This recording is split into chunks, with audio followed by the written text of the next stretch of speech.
Okay, hi everyone, welcome, thank you. And this is Leon Kelly from ARC Global, and he has agreed to sit with me and answer some questions. So for Daniela, this is for you, sweetheart, all the way from Auckland, New Zealand, into Switzerland, into the glory of the Alps. Okay, so Leon Kelly is a passionate worshipper. He's been leading a tribe of people, and one of the words that really frames up this conversation is flame of desire.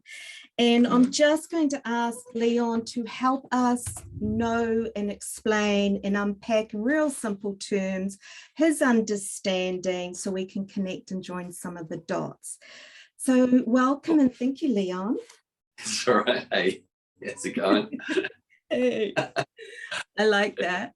And I love the example of this cloud technology. Like you're a 2-hour drive from where I am, but we're still in Auckland, seated in the city. Yeah, we're connecting globally over the internet. It's amazing. Yeah. And I think that's a great illustration of location, which is really what your heartbeat's been about. So tell us a little bit, what does it mean to connect in an arc that takes you somewhere in the context of worship? Oh, yeah.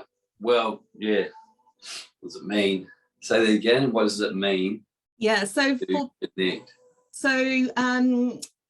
You have an understanding of lots of people can be in different places in their location, in their homes or in their cities, but yet you have this ability to connect people and worship. It's like you put on a praise garment and it somehow teleports them into another place where they can worship. And is that what an ark is?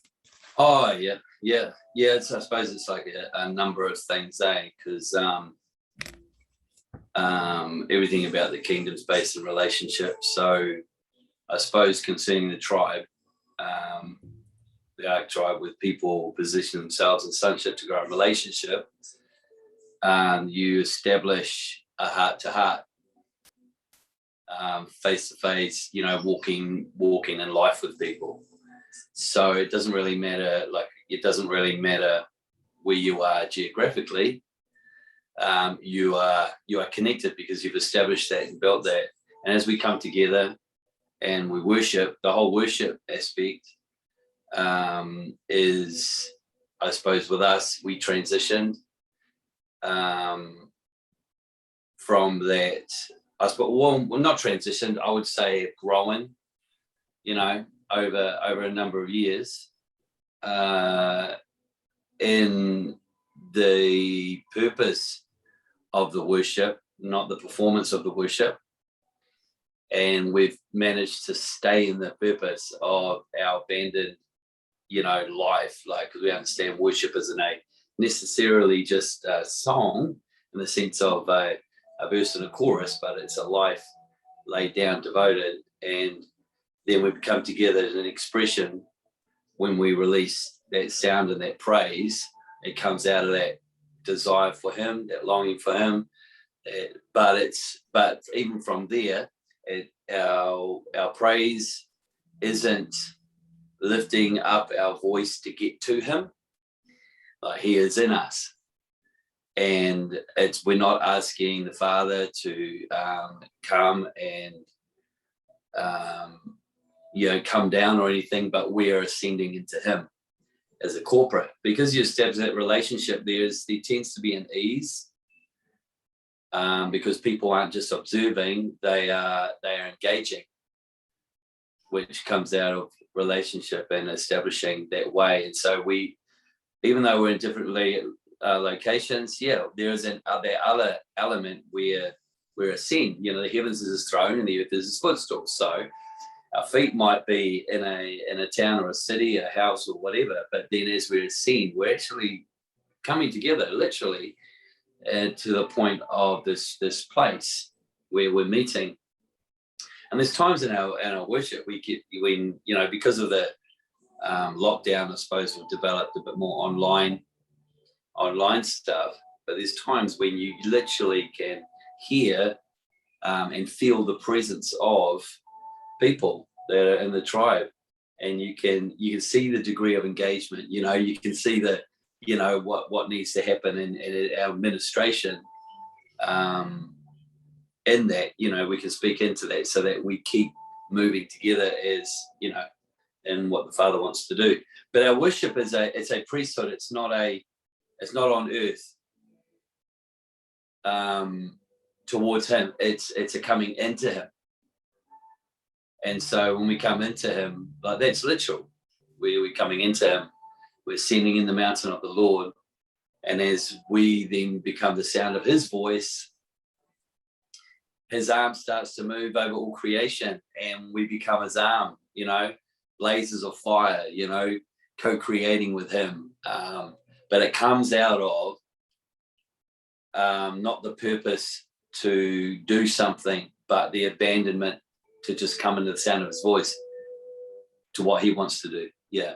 And that's exciting. And yeah, really cool. Yeah, and so you've helped people to grow and train their bodies to stay within the flame. Yeah. And it's become a living gateway of engagement. Yeah. Wow. Definitely. And that's a journey, because you know, because the body, you know, is the exia in the earth, we've sort of like been so conditioned to, you know, we just stand and the band, you know, worships, and then they minister to the people, and we're all wanting to be ministered to by God. It's like the wrong way around. And so we've established it's our first place of ministering unto him, you know, and then so that ministry unto him, that's our intention, is not ourself, it's him. And so we've trained people to understand that our engagement isn't just with our spirit, and our body is null and void, but that our body is a participator. And that when we come into a certain degree of the sound of his voice, there's a vibration, there's a light and frequency that just starts to resonate through our physical body. And it's like, you know, when it says worship the Lord with all your strength, or your heart and all your mind, you know, there's dimensions or degrees of praise that involves every cell of your body, you know, which is a choice, and to shift people out of the give me to the abandonment to move and to involve everything, you know, even the emotions, and just every facet of who we are, to just glorify him. And then when we submit everything into that, our body becomes light in the sound of his voice, which then, you know, we're able to just with ease move with him, you know, and obviously journeying that with people, because people, as you could say, with the tribe, people have come out of some have come out of professional Christianity, you know, a traditional church, or they might have grown up in a certain way, and it's a journey for people to transition. Like, you know, it's a real journey, but we just don't see any other way, and so we just walk with people through that journey. And what we have today is a real foundation of that way that can just bring an acceleration, you know, as more and more people come into it. And I like the way you say that about the vibration and becoming one with the harmonics of the voice that's coming forth, because that swallows the lesser sound, doesn't it? But the training is staying in that place. Yes. And I like what you said also, because one of the things, like, I've made some notes on my piece of paper, and one of them was about creating that platform. And it seems like the angels are very interested in the way we treat each other, and that we honor and we love. And that seems to be, like you've talked about, that flame of desire becoming one within. So it's a living gateway. and then able to actually stay on that platform to establish something. And that kind of leads into the next question is, what is your understanding regarding the east wind and perhaps the living beings? Yeah, so like just to take back a couple of things, when concerning the lesser voice, what you said before that, and then to his voice, it says that that you dance the praise, it's a release the song, release the dance. That's just the ascending into the mountain, and so that's what you talk about. That's a decision that we make. It's your voice. That's your voice, that you come boldly into the throne. And then it comes to the point when we start to hear the sound of his voice. And then we, always starts with us stepping in, not waiting for him, but us stepping in and releasing that each individual sound to then come like a tuning fork, that he then tunes us with his voice, that we become one sound with his voice to then resonate who he is. And when you come into that, that's where it opens up that whole realm where you're not worshiping with just mankind or those that are in the earth. Yeah, it's a magnet. It pulls you into like a vortex at warp speed, isn't it? Yeah, and you're now in a heavenly sphere with the cloud of witnesses, and with the creatures and the cherubims, the seraphims, and all these, with the Father, and so your awareness now is no longer just the earth, or your awareness is not just creation. Your awareness is, or not just the people in the room or the people online, your awareness is the people in heaven, the creatures, the living, design. Sometimes, depending on what happens, there's such a tangibility of where you're on the streets of Zion and you're hearing the sound, and yeah, it's just awesome. And you feel the announcements and the excitements and the praise and the movement and of that. And sometimes that obviously the throne, depending what's happening when the Father brings you into. Sometimes as a corporate, we're so aware of him and he's just bringing us into him. But so from that place, when you're becoming aware of all sorts of creatures, winds and fires and lightnings and thunders and so forth. And as the Father starts to announce, you start to see things.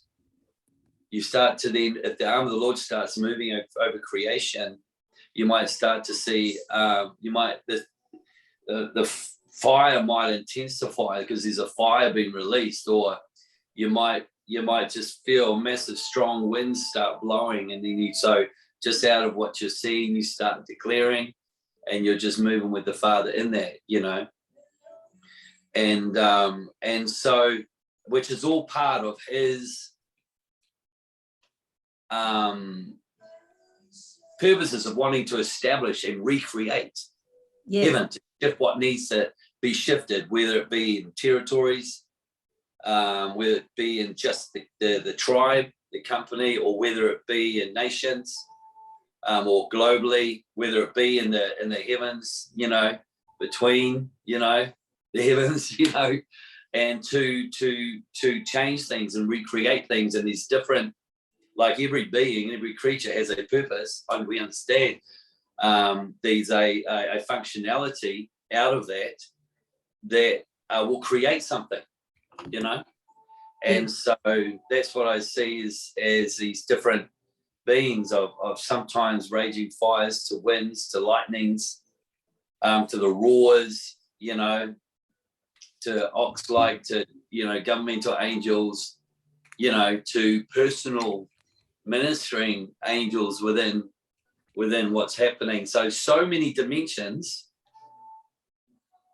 are in operation and manifestation right there in that moment.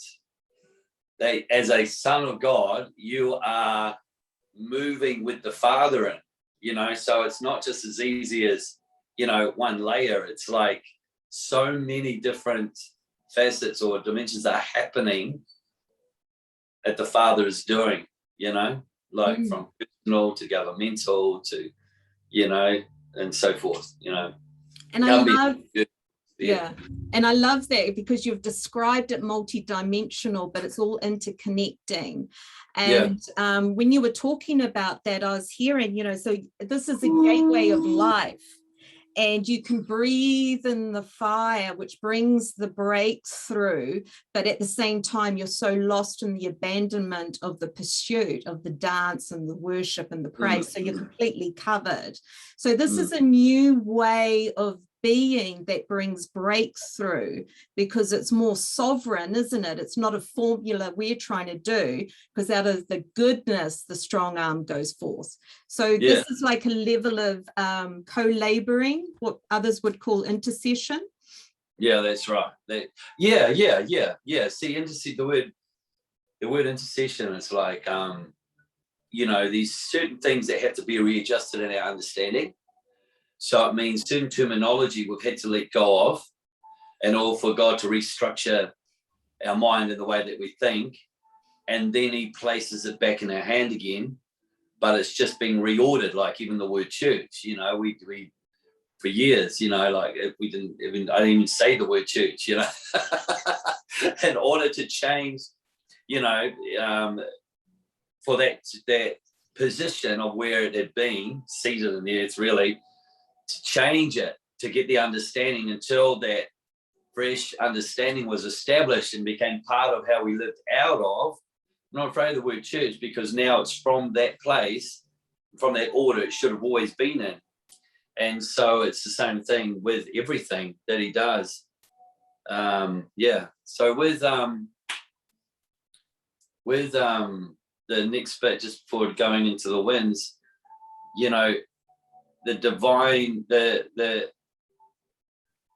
it's not this whole heaven on earth, or if we're going to have anything of the substance of the government of the kingdom.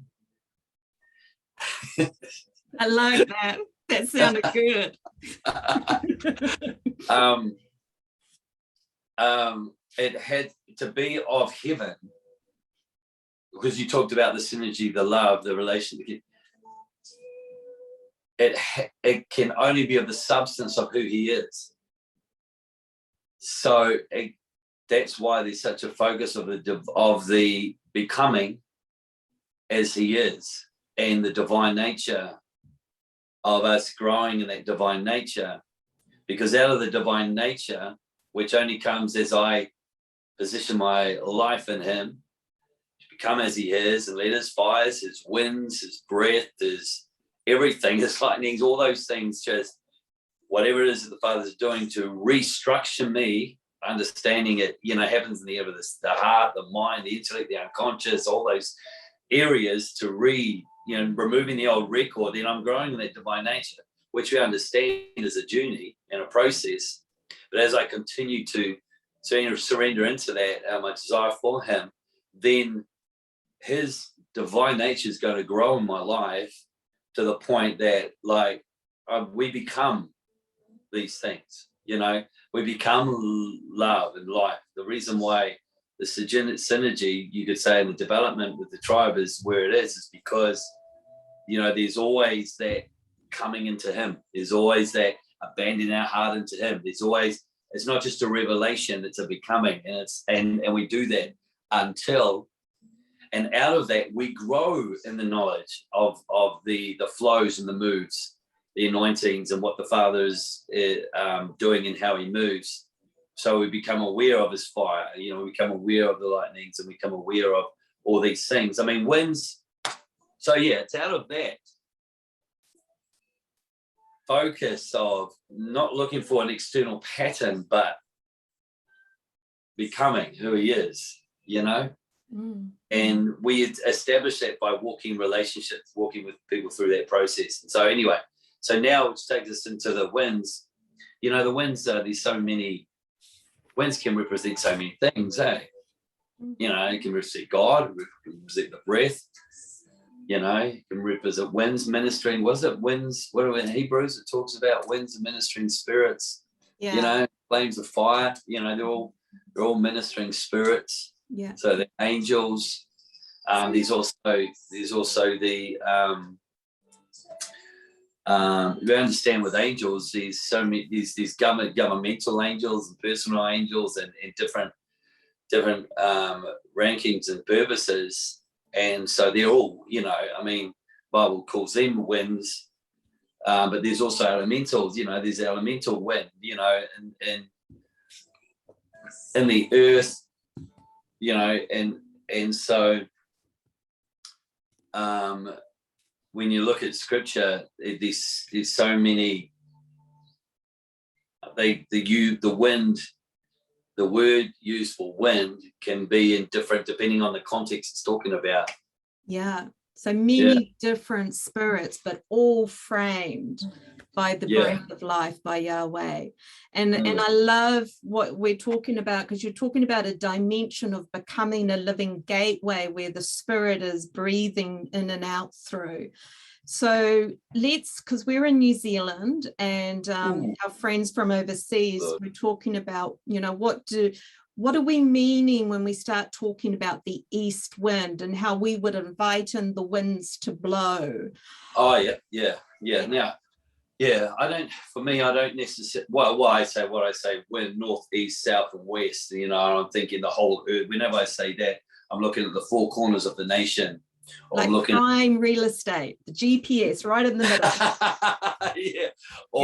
Or depending what the Father's doing, you know, and or if it's the earth, it's catching everything up into the purpose of God. Because what happens in the winds are moving, what happens in this tornado, it catches everything up and it brings everything into it. So when we're worshiping and I'm feeling like a capturing everything up, not just one thing, but everything up. That's where it would be like the north, the south, the east, and the west, the winds, because I'm feeling the movement of the winds of the Father bringing that change to shift and dislodge, and then start to recreate. So that's when it's like I'm like the north, the south, and the east, and the west, like that. Sometimes I go north, south, east, and west in the sense of us personally coming together, because we're saying we're covering this whole spectrum and we're bringing it into the presence of the Lord. Yes. You know. Yeah. But where it is with the wind, see, it's interesting too. If you have a look at when you talk about east wind, you know, if you look at the Bible, when the Lord used the east winds, it was to bring some judgment, you know, it was to bring some change, it was to confront, you know, in order to set a change in motion, set a shift in motion, like with Egypt, you know, he caused the east wind to come and the plagues came on and all that sort of stuff to set Israel free. So it was the winds of change. So, you know, like that ascension process, the whirlwinds that came through moving under the Lord's command. Yeah. So if you when you start specifically talking about like the east wind, you think, okay, look in the scripture where it says east wind, and look what it's associated with. And it could be destruction, you know, but with the Father, it's not corruptive destruction. It's actually a power and a force to recreate, to shift something. Like it says out of New Zealand, like there's words for years, and New Zealand hasn't come into the full manifestation of it, but I really believe it is, because there's been a platform established. Come on. And we're going to see that rise up in the next few years, you know, but And it's all talked about the spirit of Elijah. You're coming forth out into all the nations from New Zealand, that real pioneering sort of like, but this prophetic thing, but it had this thing of like this raw and this uncompromising fire that would just be released, from this part. And, we're in the creation of that.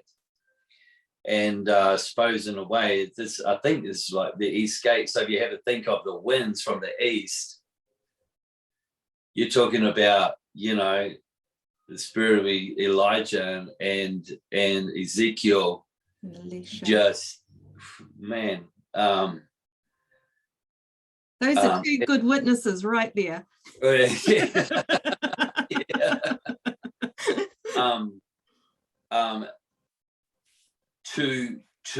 To tear down, this is not by earthly effort, but by the very expression of becoming, that will just shatter and tear down structures, Babylonian structures, to establish the ways of the kingdom of heaven in the earth.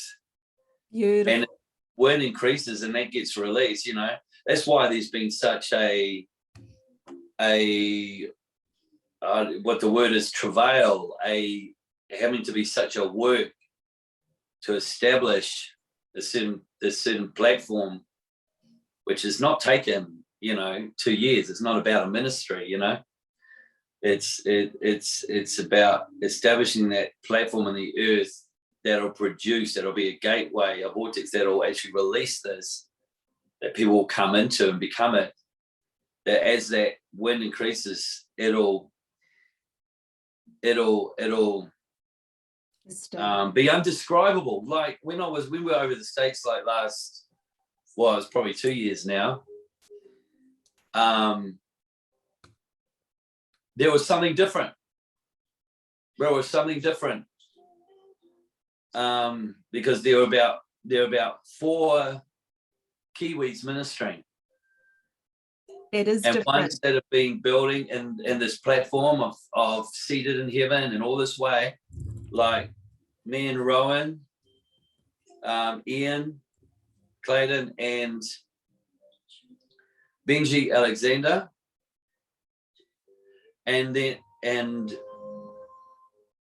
were others ministering as well.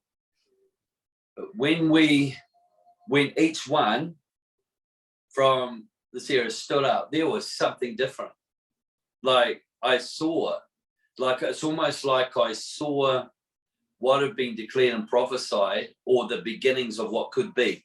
Yes, seed form. Because there was a fire, and it's not something put on like there's a fire and a passion, No, it was like it was different, and I saw that, and I thought, wow, that's the reality of that word. And I just got a whole fresh thing in myself about really, really seeing the full maturing of that,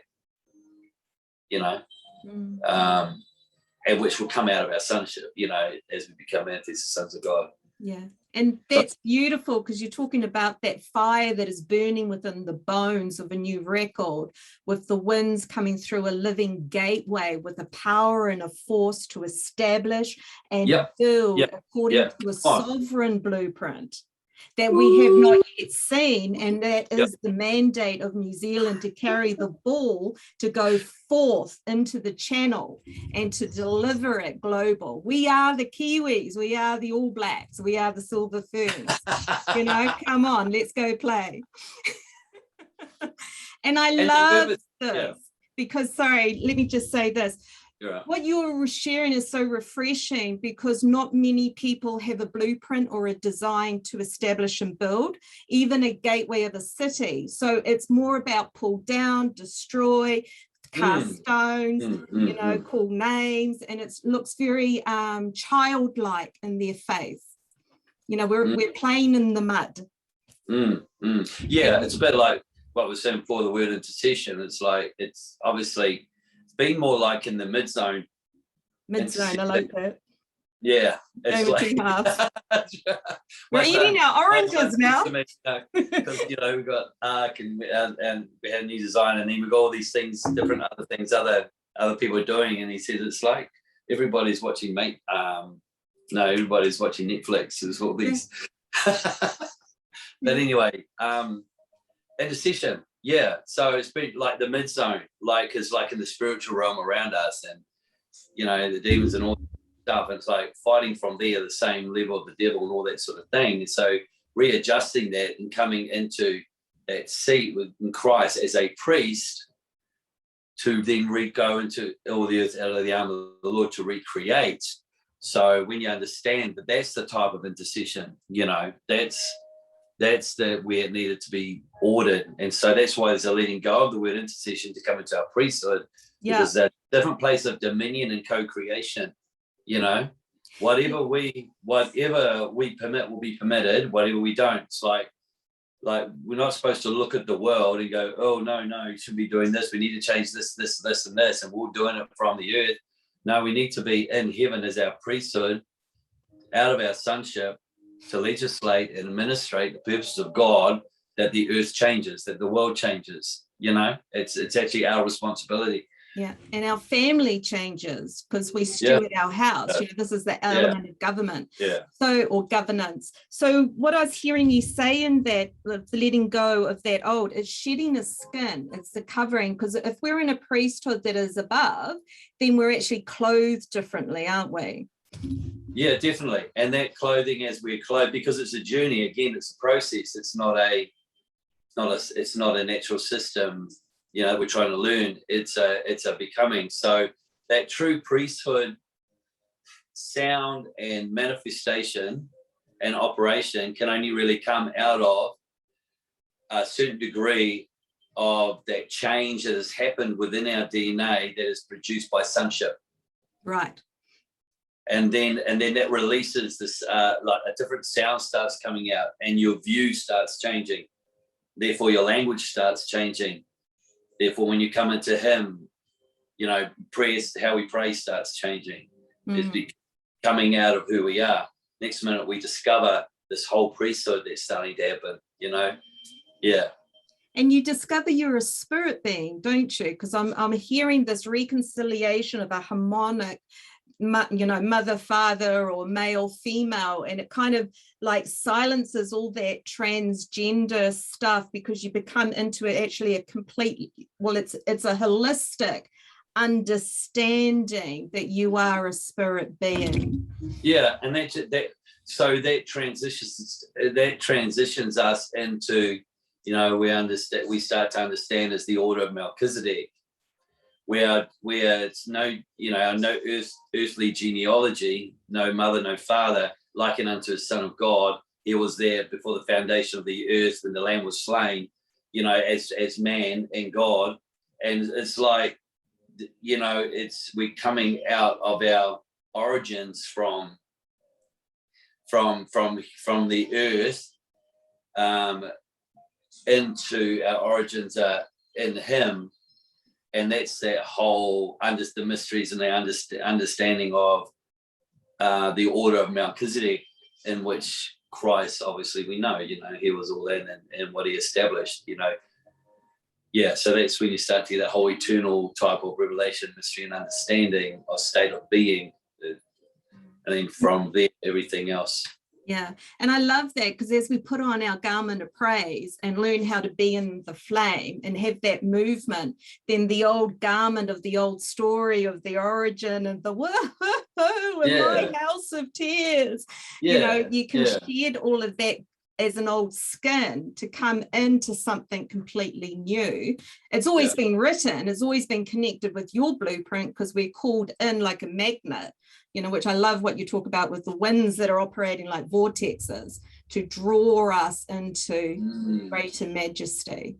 So this was really, really hopeful, because I know a lot of people have heard this as good news, and it may be something they've never heard or a concept, and it's a new sound bite.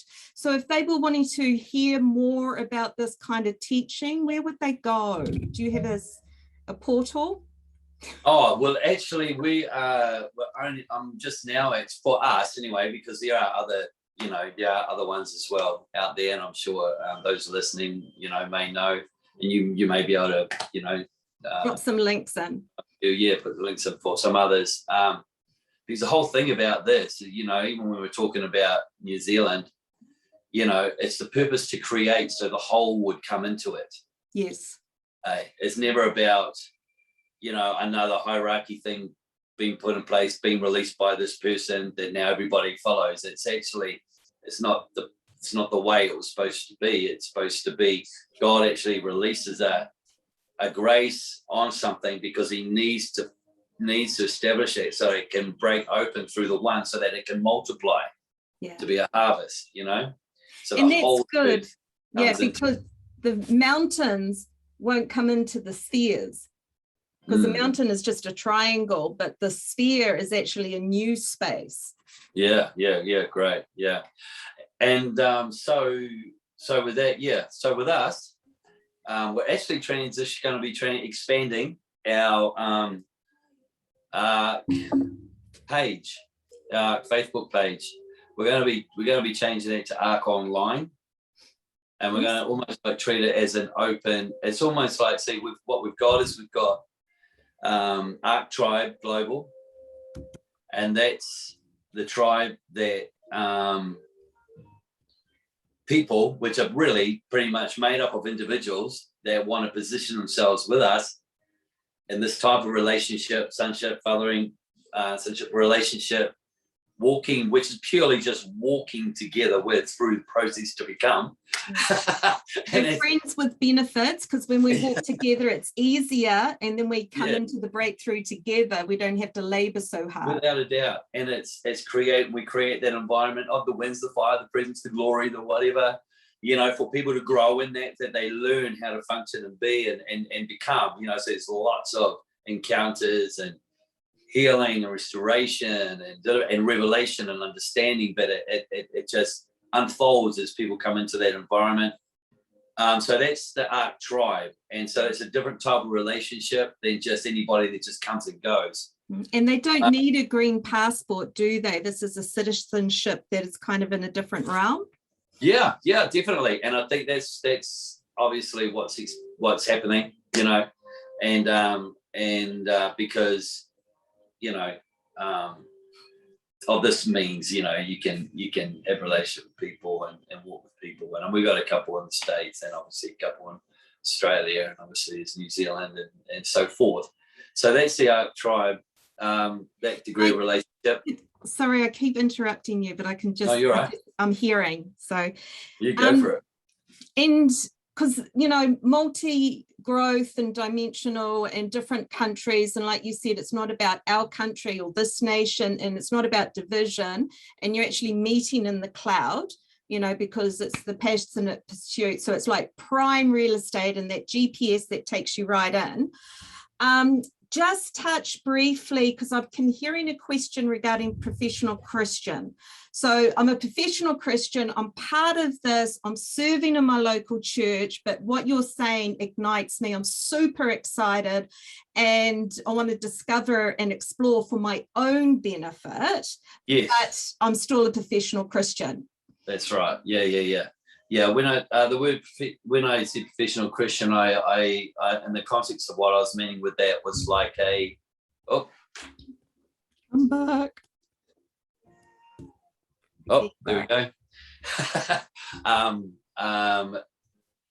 Doing the Christian thing on earth, lived in it all your life, and it's earth-based Christianity. Service.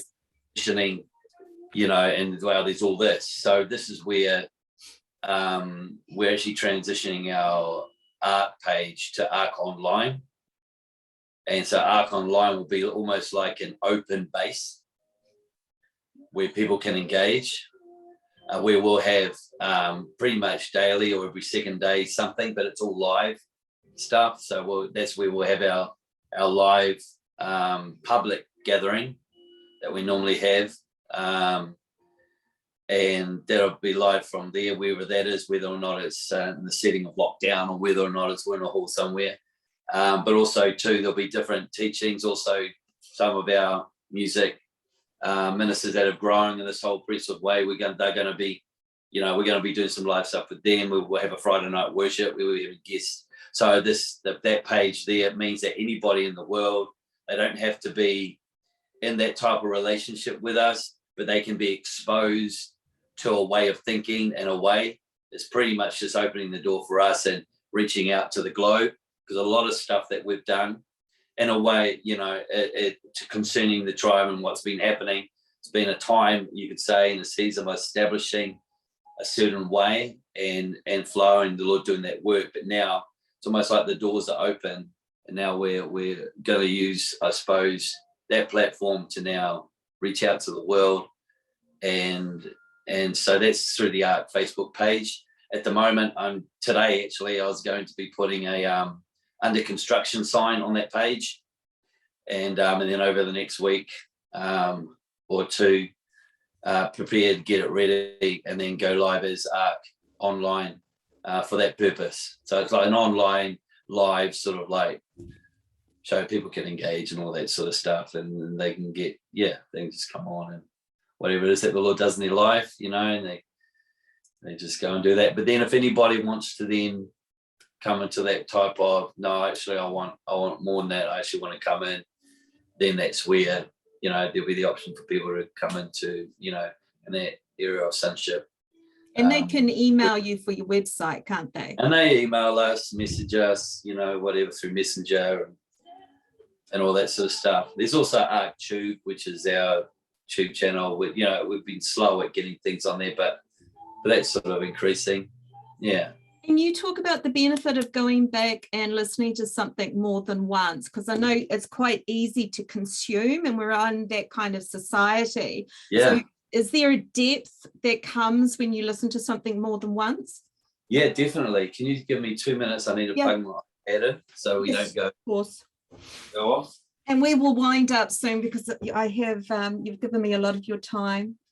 Oh, that's sweet. And we've got some live people watching. So hi, Marion. Hi, Sharon, Felicity. Awesome. Great to see your comments. Michelle, Angel. Oh, I know. I love the dimensions that he is talking about, Sharon. Delightful. And we are just plugging in. We're getting our 5D power. We're going next generation, beyond. And I don't have a tin hat on. This is my clouds outside my house in real world time. So I love the technology. Here we go. He's back. Yep. Awesome. So what were we talking about? Oh, ArcTube and the benefit of watching something more than one. Oh, yeah, over and over. That's right. Yeah, definitely. I mean, because it's not just about revelation, what's the next revelation, or what does this mean, or what does that mean?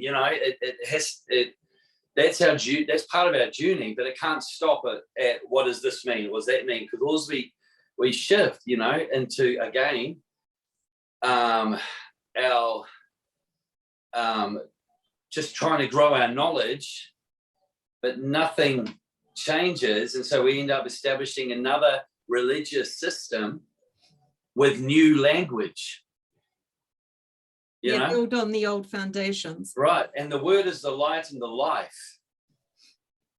And so light and life is frequency and sound and with Father and everything. So Yeshua is the intention of the Father made manifest in my life. And so, there's an element of saturation. Mm-hmm. But we need to be saturated. Like we talk about being saturated in the Holy Spirit, but we need to be saturated in the revelation of the Spirit that comes out of that revelation. And so that's an abiding, that's a continuing. And so that's why even as we walk with others, and we bring things and teach things, sometimes there's a repeat, or there's a going over because everybody's in a different position. It's not just about the revelation, but it's about the fire in that revelation that ignites in somebody, that changes something, that needs to be continually impacted with until we become it. Yeah. So it And so becomes a these, door, doesn't yeah, it? Becomes the door. well, it's and brings us into it. Like it's the opening. Like when you talk about the revelation or the light, you to go into that,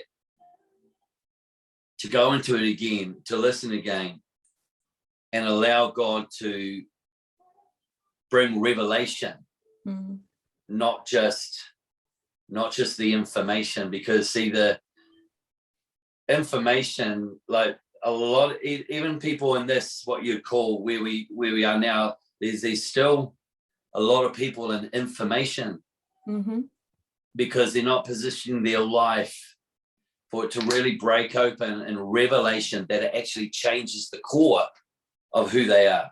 Yeah. Because that's the purpose of his word, is he's the light and the life of all men. And it's that life, it's the substance of that divine nature that's created in us through revelation, knowledge, wisdom, understanding, counsel, and all these things that come through the word. So and that's why it's important to just, definitely. So it goes deep.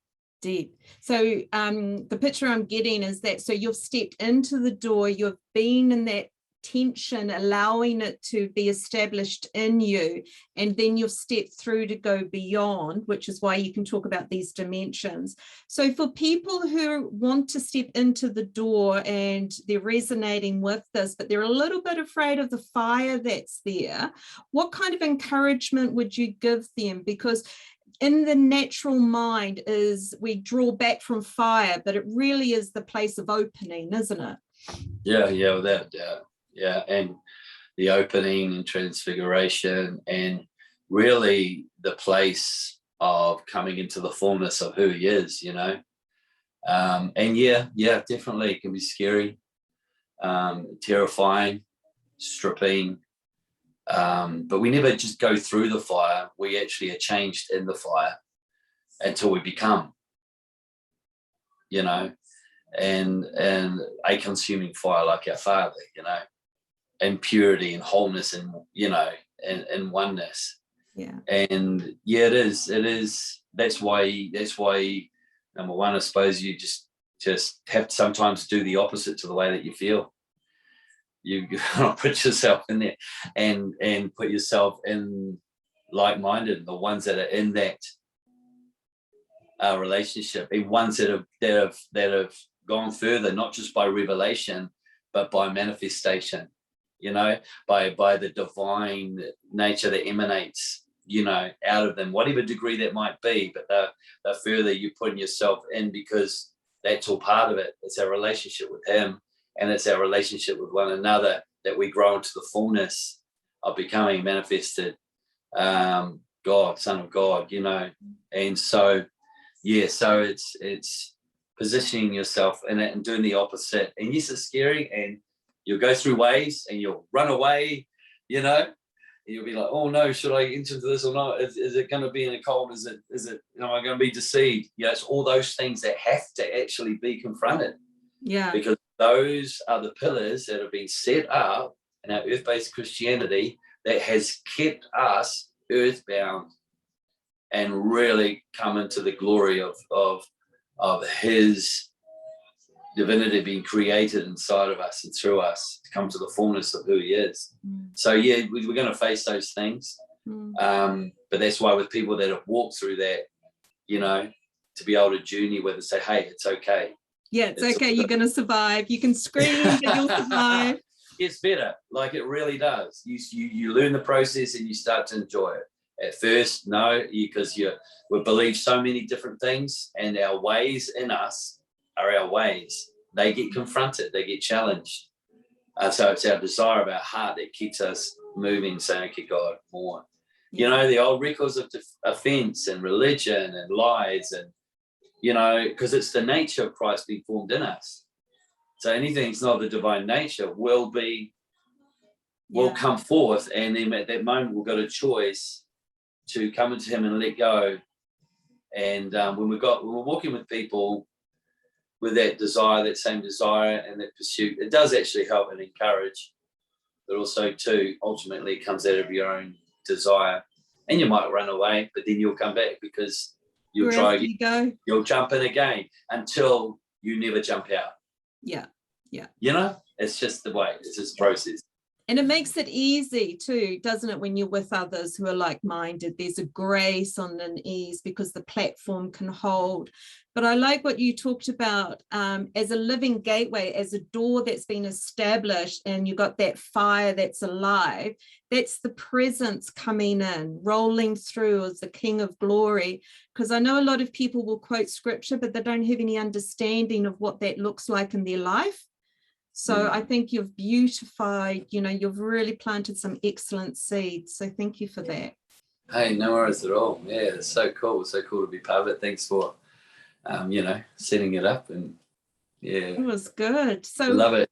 30 seconds, anything else that pops in that you just want to say or do? You've got an open page, open slate. Yeah, I think the main thing is, you know, the Lord grows us up in all these operations, you know, and this, out of this, being seated with him in that dimension, and we learn to understand the functions of the winds and the fires of God, and the cloud, and our engagement with you know, the saints that have gone before, in the sense of our journey through that, because this whole realm opens up.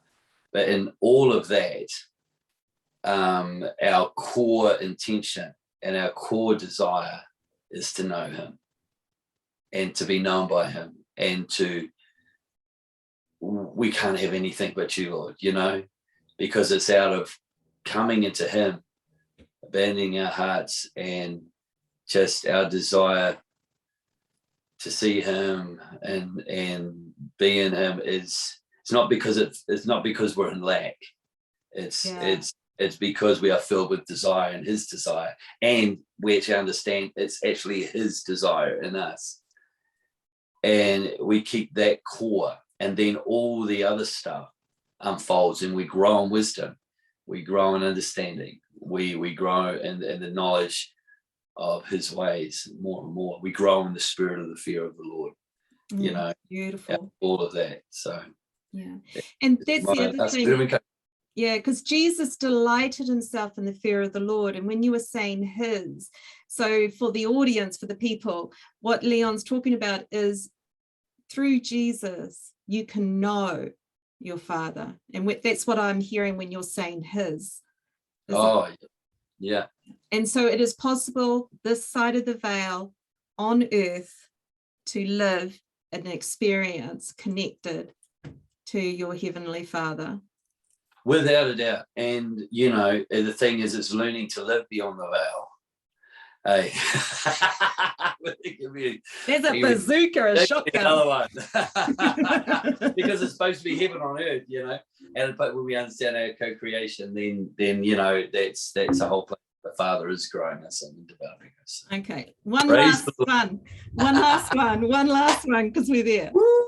So what I'm hearing you say is, in this year, it is possible to live an extended life beyond crucifixion.